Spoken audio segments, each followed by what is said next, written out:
Hey everyone, and welcome back to another Ross Reviews. Today I am here at Car Giant WA to review this 2013 Nissan GTR Black Edition. This thing is twin turbo, all-wheel drive, and will do 0 to 100 in 2.7 seconds. We're gonna get into this, we're gonna give it a full send. This is gonna be a lot of fun.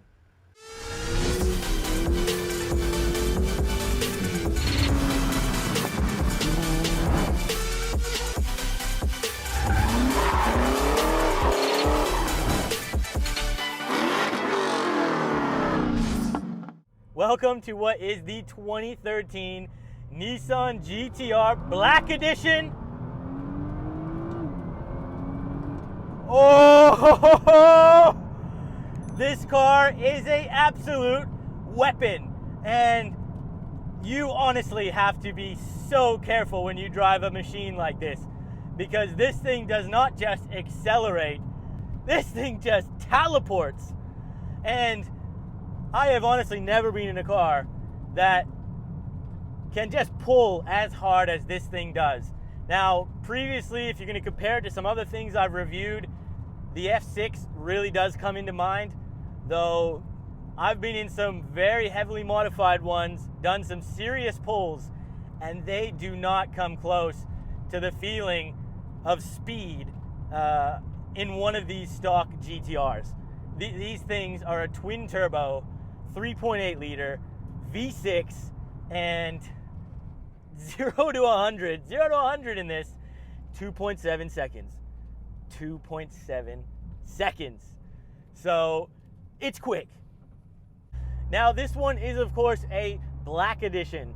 So what makes this special over, say, a regular premium GTR? Well, the Black Edition gets a special set of raised 20-inch forged wheels. They actually do look really nice. They are actually meant to be a little bit lighter than the standard wheels too, so that is a bonus. You also get a carbon fiber rear wing, which is not painted or anything. Looks very, very cool. I actually really like the look of it on this car.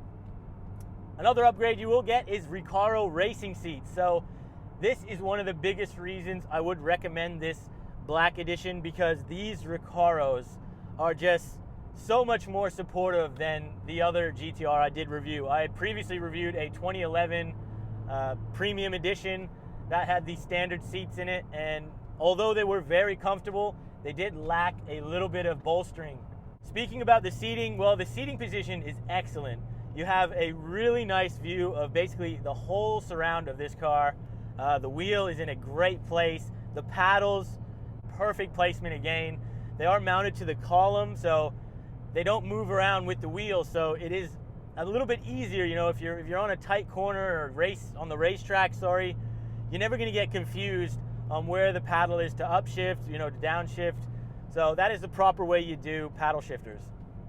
Now, just running through what is under the bonnet here, we have a 3.8 liter twin turbo V6. These are handcrafted engines from Nissan, and similar to sort of the AMG, they have their own hand-built autograph signed on the engine. I believe only 4 or 5 people actually get to build these engines. That is how serious Nissan takes it. The power figures this thing makes is really impressive.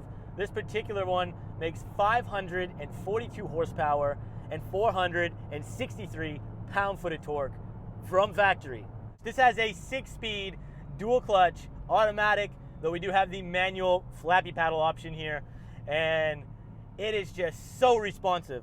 As soon as you tap this, it is down a gear and gives you that little blurp on the throttle as well. And my God, it sounds good. And you get on the gas, and you have to be so careful no one pulls out in front of you, because it is, oh my God, it is quick.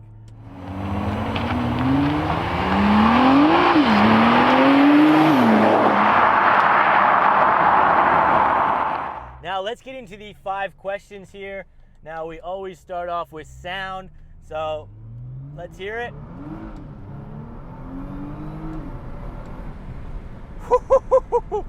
Lucky we got good brakes.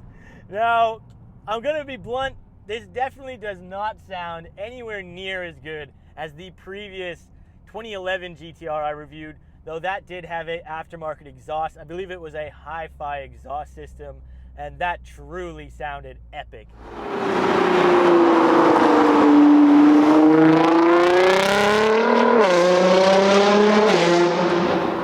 This particular GTR does have the stock exhaust system, I believe. So again, it doesn't sound ridiculous, but again, when you're on hard throttle, sounds pretty nice.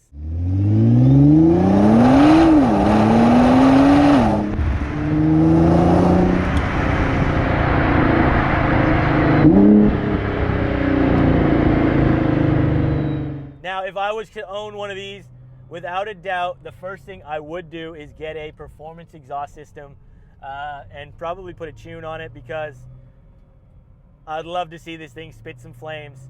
Seeing GTRs spit fire is just about the most amazing thing I personally have ever witnessed. I absolutely love these cars. One of my all-time favorites. Now, this Black Edition was a $12,000 upgrade here in Australia, and you know, that was a lot of money. That pushed this car to over $180,000 here. And you know, that is a lot of money. That's come a long way considering when these first came out. But I really do have to say, this car justifies that price when you drive it. The speed and the engineering, the design, the feel of this car, when you sit in it, drive it, how it's supposed to be, you can feel that this thing is worth every last penny. Now, on the used market, these things, again, because every year they seem to go up in value, they have held their value extremely well. So even much older GTRs, so early model GTRs here in Australia, will still fetch $70,000, $80,000, sometimes even $90,000, which, when you think about it, is just ridiculous. You know, it is a lot of money still, you know, for a used GTR. They are still very, very expensive. If you're going to get something like this, you know, you're going to be looking at about $100,000 to $120,000, obviously depending on condition and kilometers. This particular one is for sale from Car Giant WA. This is for sale for just over $105,000. So if you are interested, I will have a link for it in the description below, so please make sure you check it out.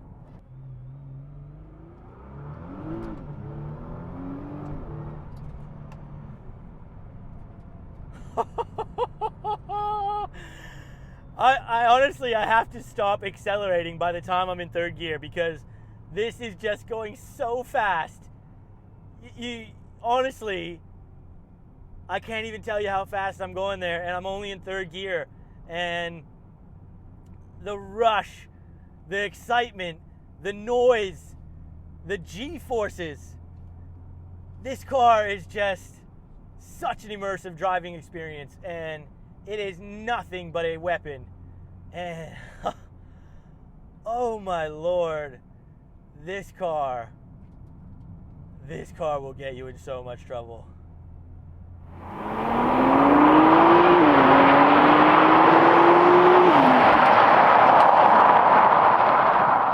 Now, practicality. I'm currently on the highway in kind of start and go traffic at the moment, and yes, this car is clunky to drive. Yes, the transmission makes weird noises. It is not ideal to drive start and go traffic, but I could live with this car. I really could. You know, it is just really nice. Again, the seats are really comfortable. The interior is got enough luxury in here to, you know, still be relevant today.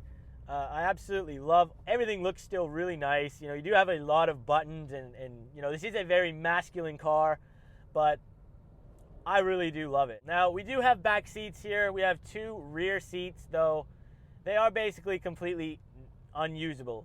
You know, if you had small kids, you might be able to fit them back there, but even for a short trip, it's not going to be ideal. You know, if you had any kind of adult try to sit back there, you know, you would really have to be in an emergency. Now, this car is a bit of a pig on fuel. Obviously, you know, twin turbo, V6, this thing is an animal, and it will drink like an animal. So, you know, be prepared. If you're going to own a car like this, you're going to have to put 98 in it, and it will be thirsty. It really will be. But, you know, it should be the last thing on your mind if you're gonna buy a performance car of this caliber. Now, just touching on practicality again here, well, we should factor in maintenance, and maintenance on this car, if you go to the dealer, you better have deep pockets, because if you take this car to Nissan and you need service work, you need anything done to it, good luck. You're gonna have to write a huge check. You know, I've heard servicing on brakes alone on this thing is somewhere in the order of $8,000, or maybe that's a brake replacement. I don't know, but it's expensive. Now, if you were gonna service this car yourself, you know, average service, you know, you're probably looking at about $100 in parts. I have heard from owners of this car, take it to a typical shop, you know, you're probably gonna pay about 500 bucks here for a service, which, you know, I mean, that's pretty typical, I think. You know, if you do the transmission from a shop, it's probably gonna be about $2,000, so the transmission in this is quite pricey. Even to do it by yourself, I have heard from owners that you're looking at about $1,000 in parts. So, yeah, the transmission on this car, it is very complex and costs a lot of money. So, yeah, just something to be very mindful for is the insurance, the fuel, the maintenance. It's gonna add up very quickly. Now, handling. Well, this car is very stiff. You know, it is, if you put this in R mode, there's basically, it feels like there's basically no suspension. But the speed you can go around a corner is mind-boggling. It is just so fast. So fast. Now, this car is a rear-wheel drive bias machine. So, majority of the power is always at the rear, though anytime this car detects the slightest amount of slip, it can move up to 50% of available power to the front. And it does it a lot, because this thing slips out a lot because it has a lot of power. And the computers in this car are actually checking each wheel for slippage up to 10 times a second. So that is the level here we are dealing with, and a lot of people call this car a robot and something that has no soul, but let me tell you, that is 100% a lie, and whoever says that has never driven one. Yes, this thing is very mechanical, you know, very analog, but that's the way this car was meant to be, and it has character, it has a soul. You can really feel this thing when you push it to the limit, when you change it in manual mode. This thing just fights with you. You always feel in control, but at that same time, the speed comes so quickly, you are turning very white very quick, because, yeah, the speed is unreal. It really, really is unreal. Now, 0 to 100, this thing, again, is 2.7 seconds is the claim time. So we're gonna launch this thing. This is something I've wanted to do for a very long time. So we're just up here on this back road. I'm just gonna pull up, and yeah. Well, we seem to be having a bit of an issue with the launch here, so I'm just gonna roll onto it for now. 10 k's an hour right now.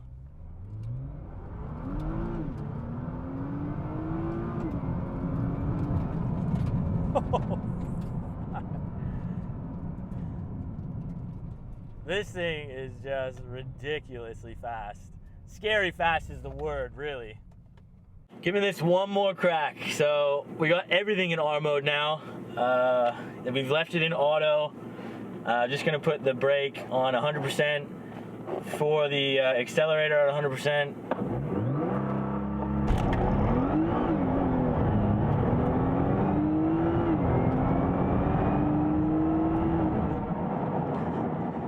Yeah, that worked that time.